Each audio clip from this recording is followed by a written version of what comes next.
مساء الخير. في الوقت اللي مصر وعشرين دولة إسلامية طلعوا بيان امبارح بيدينوا فيه هجمات إسرائيل على إيران وضرورة وقف الحرب، لقينا إن في أنظمة 4 دول عربية ما انضموش للبيان ده. الدول دي هي سوريا ولبنان وتونس والمغرب. سبحان الله، ده معداش كام يوم على هتافات المرتزقة بتوعهم وإن مصر بتخون فلسطين المسلمة، فنلاقي حكامهم بيقفوا مع إسرائيل ضد دولة مسلمة.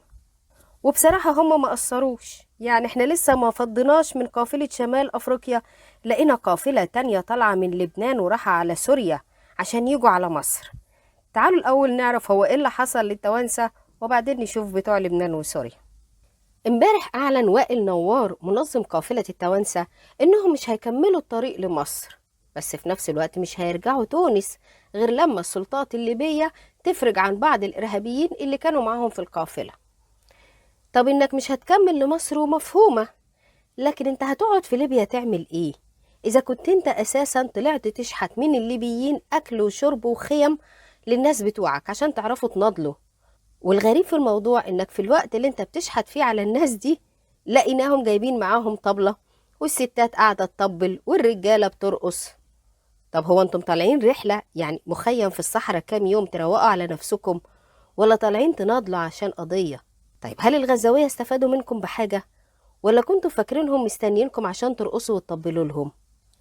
نيجي بقى للي ورا قافلة تونس واللي نسق مع إسرائيل لطلوعها، وهما مجموعة الإخوانجية في شمال أفريقيا. أولهم واحد اسمه رفيق بوشلاقة، ده نسيب راشد الغنوشي، رئيس مجلس النواب التونسي أيام الثورة ورئيس لحركة النهضة الإخوانية التونسية. ولما الغنوشي مسك الحكم عين رفيق بوشلاقة ده وزير الخارجية بتاعة تونس. الإخوان التاني هو يحيى شاري، وده جزائري وعضو اتحاد علماء المسلمين، ودي المنظمة اللي عاملينها الإخوان المسلمين. وهم ما حاولوش يخبوا انتمائهم الإخواني، بالعكس لقوها فرصة ممتازة لتوجيه الدعوة للإخوان اللي كانوا في رابعة وميدان النهضة إن هم يطلعوا ويساندوا القافلة، وكالعادة اتهموا الرئيس السيسي إنه واقف ضد مصلحة الفلسطينيين.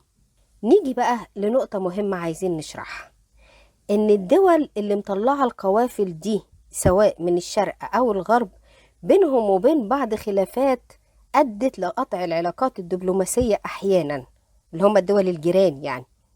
نبدأ بالجزائر والمغرب اللي بينهم خلافات شديدة ومعرضين الاتنين إن هم يحاربوا بعض في أي وقت لأسباب كتيرة. من أهم الأسباب دي نزاعهم للسيطرة على إقليم الصحراء الغربية، وجه ترامب ووقف جنب المغرب في ديسمبر 2020 واعترف بخضوع الصحراء الغربية ليهم، وما قدرتش الجزائر تنطق بكلمة.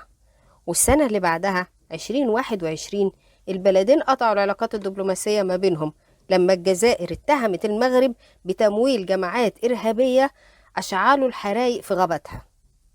أما السنة اللي فاتت وهي 2024 البلدين كانوا هيحاربوا بعض لما المغرب صدرت عقار للسفارة الجزائرية في الرباط من غير ما تقول الجزائر، وبرضو الجزائر سكتت. يعني انتوا اختلفتوا في كل حاجة واتفقتم على ضرر مصر. أما تونس بقى فقس سعيد ليه تاريخ طويل من العمالة مع إسرائيل. يعني في يوم 28 أكتوبر سنة 2023 بعد طوفان الأقصى ب21 يوم امتنع عن التصويت على قرار أممي يدعو لهدنة في غزة. يعني انت مرضتش تدين إسرائيل في المذابح اللي عملتها في غزة، ومرضتش تروح قمة بغداد عشان تناصر فلسطين، وما شاركتش في بيان امبارح، ورغم كده وافقت على خروج قافلة الموساد من عندك. طبعا انت هتقدر تعترض، دي أوامر جايالك فلازم تنفذها يعني. نيجي بقى لبتوع لبنان. يوم السبت اللي فات يعني من 3 أيام طلع خبر بإن في قافلة طلعت خلاص من لبنان بقى، رئيسها شيخ اسمه يحيى.